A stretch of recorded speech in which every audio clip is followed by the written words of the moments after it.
I'll just go through the products that I'm going to use and how I'm going to go about it. If you go down to the local paint shop, you can get these mixing cups.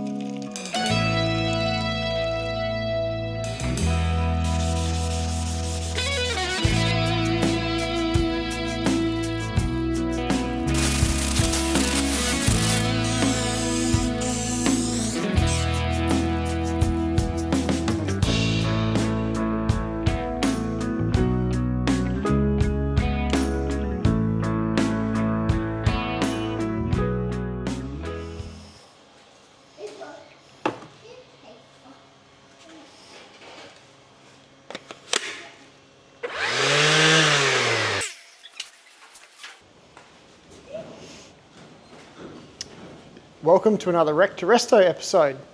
On today's episode, I'm going to be sorting out this surface rust that's started on this little rust repair that I've done. I get asked this question quite a lot on YouTube about how do I go about fixing surface rust and how do I treat the metal before it gets painted.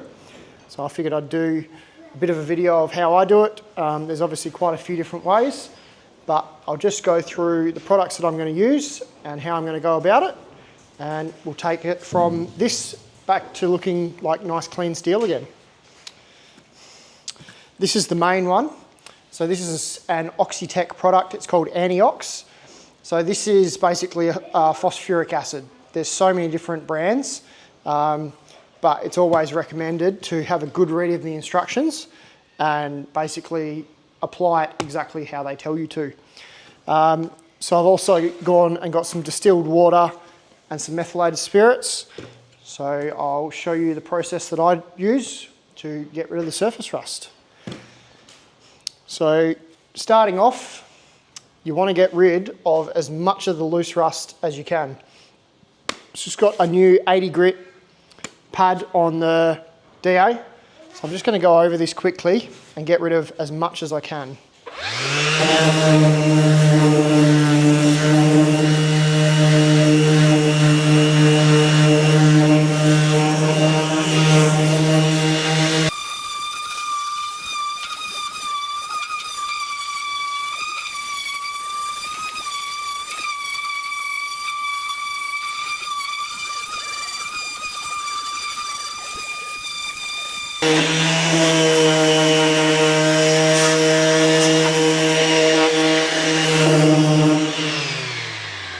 So now that I've done that, I might just quickly go over this other area, and then this pad can just go in the bin because it's obviously going to have rust all over it, and I don't really want to use that for other stuff. So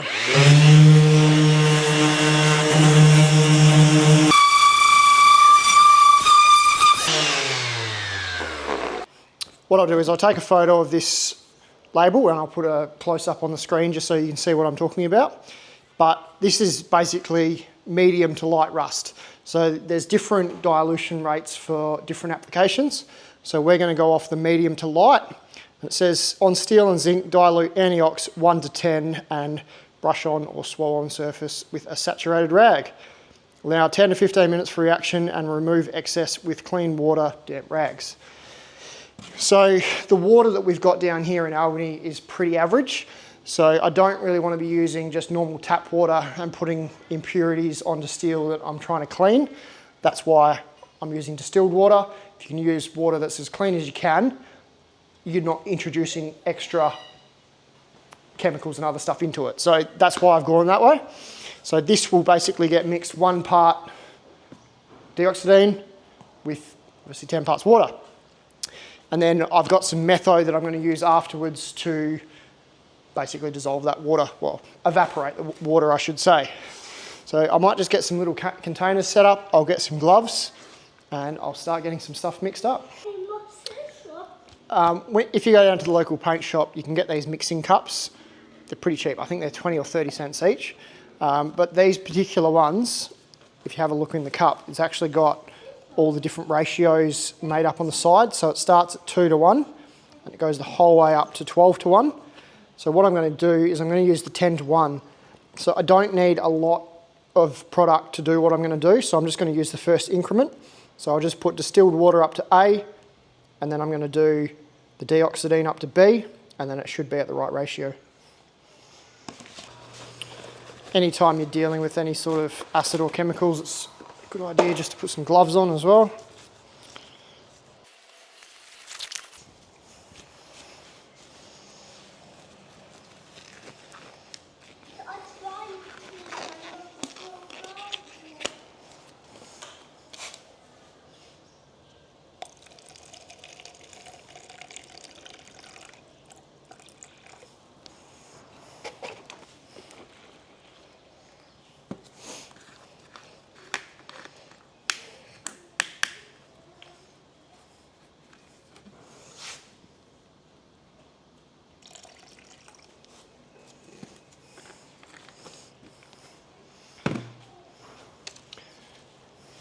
What I've got some Scotch-Brite pads.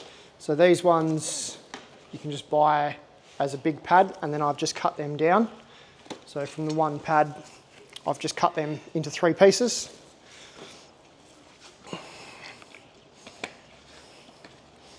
And then we'll go and give this a scuff up with this. So I'm just trying to get that pad pretty well soaked.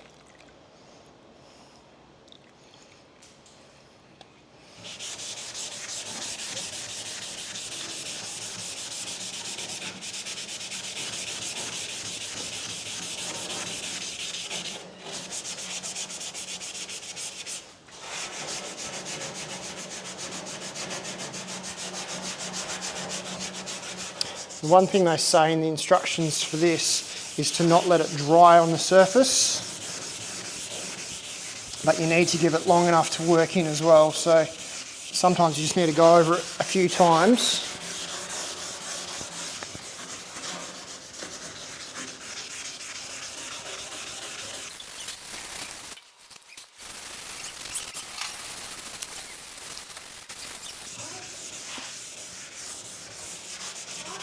You can see already where all the black pitting was all through here. It's already started to take that away.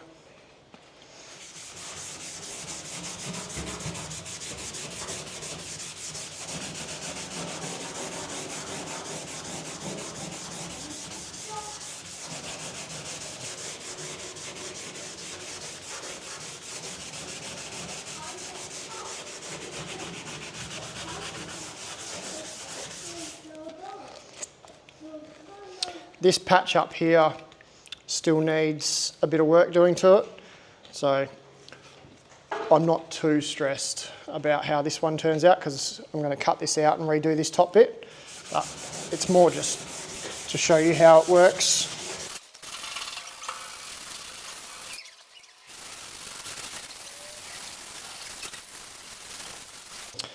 Might just go outside, give my hands a quick wash. I'll let that work its magic for a few more minutes, and then it will get wiped off with some clean water.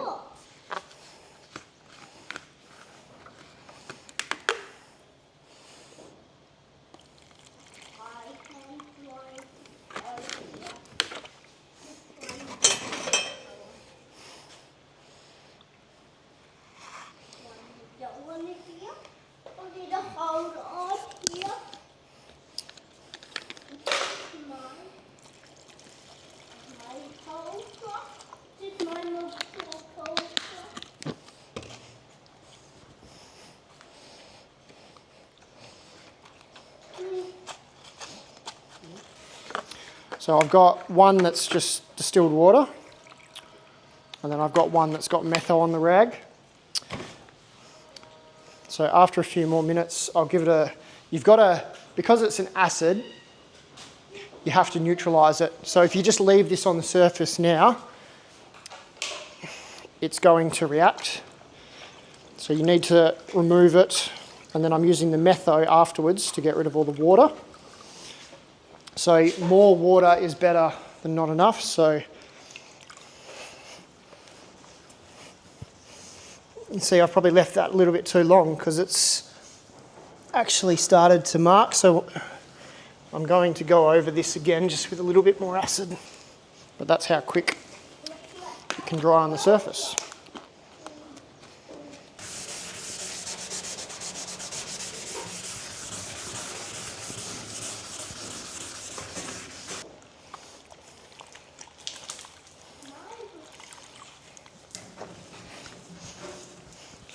See, that's got rid of the streakiness straight away. So.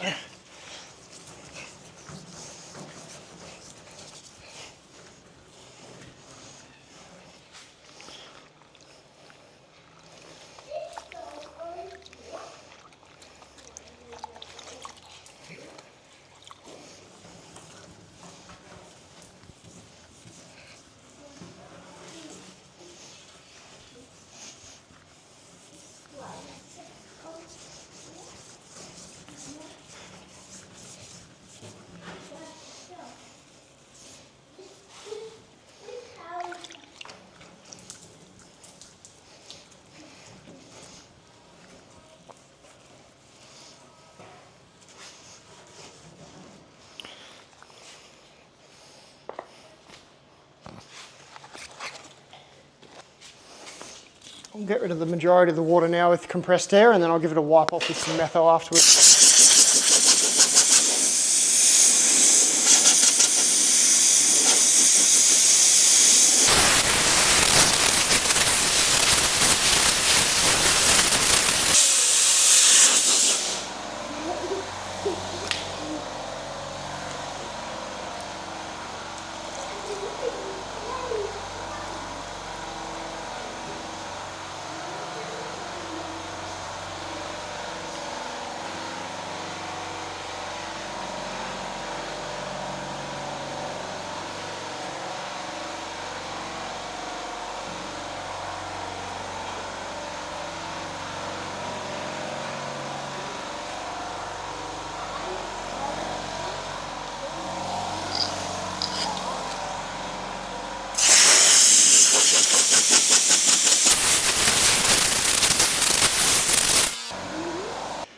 So as you can see there, that's after going over it with some metho and giving it another good blow off. I'm not going to touch this with my hands because I don't want to get any grease or anything on it. Next stage is just a quick wipe off with some wax and grease remover or some Prepsol.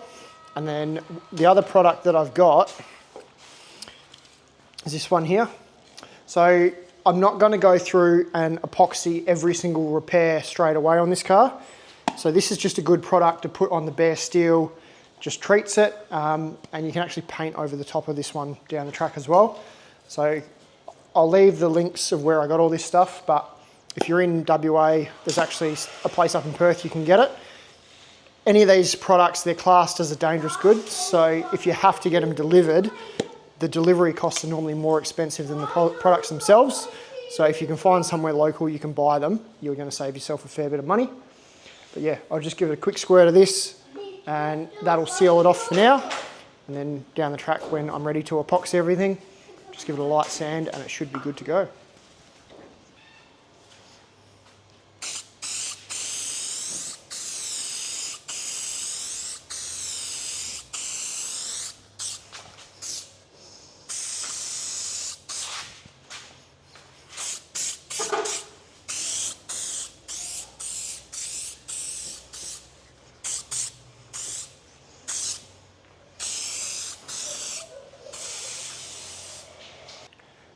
So now that that's got a bit of a glossy finish on it, I can see that there's a couple big whoops in that repair. So this bit here needs a lot of planishing. There was a couple pinholes that I had to fill with the MIG. So there was a little bit more welding in this area than what all the rest of this repair, because this was all TIG welded. And there was just a couple thin spots here that I couldn't quite get with the TIG. So I ended up putting a bit of copper behind and just spotting these up. And you can definitely tell that this is where the extra heat was. This is something that I'll just have to go through with the dolly behind and just work along this. But for now, that's sealed, so it's something I can do down the track. That's a pretty easy way of treating, so I'll just give you a bit of an idea.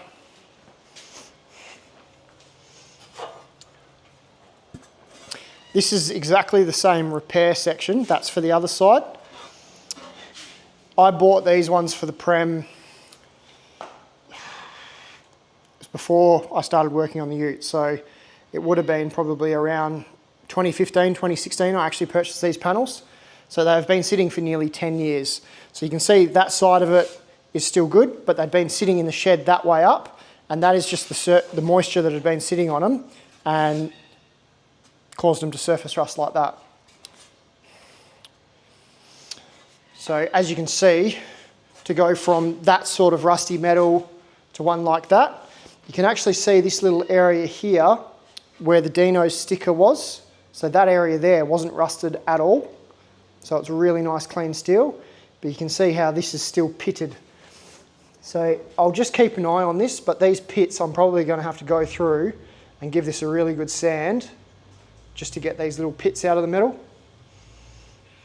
But it just goes to show this is just cold rolled steel. It's not zinc anneal or anything like that. So it will rust really, really quickly if you don't have anything on it. So if you buy patch repair panels, don't leave them sitting for 10 years because that's what happens. But sometimes life gets in the way. So that's pretty well dried now. You can see it's just sort of gone to a satin finish, but this will just protect the metal for the next however long until I have to go to epoxy the whole car. But yeah, if I kept leaving it, it'll end up like that again. So it's just a good way to treat it and protect it for a little bit. This side, the next repair that I want to go on is weld up these holes for the old trim and also try and get this a bit better. So I wasn't really happy with this, and I'm undecided if I'm going to cut the whole thing out and redo the whole thing and maybe come up a bit higher and pick up that hole while I'm at it. And instead of cutting it through here and welding it along here where you can't get behind and planish it out, it might actually be better to come the whole way through and drill out the spot welds underneath, because then all I have to do is weld up and around and then just plug weld these back on, and it means I don't have a weld the whole way along this edge here. So I think that's how I'm going to tackle it, but I'll decide on the day, but it's probably going to be less work to cut the whole thing out and redo it rather than trying to keep working with this, because it's one of those things that if I'm not happy with it, I'd rather just redo it. Anyway, looks like Lucas is having fun with his remote control car, and we'll finish up there. We hope you enjoyed this episode. If you've got any more questions, leave them in the comments below, but I'll keep progressing with this and we'll see you on the next episode. Thanks again.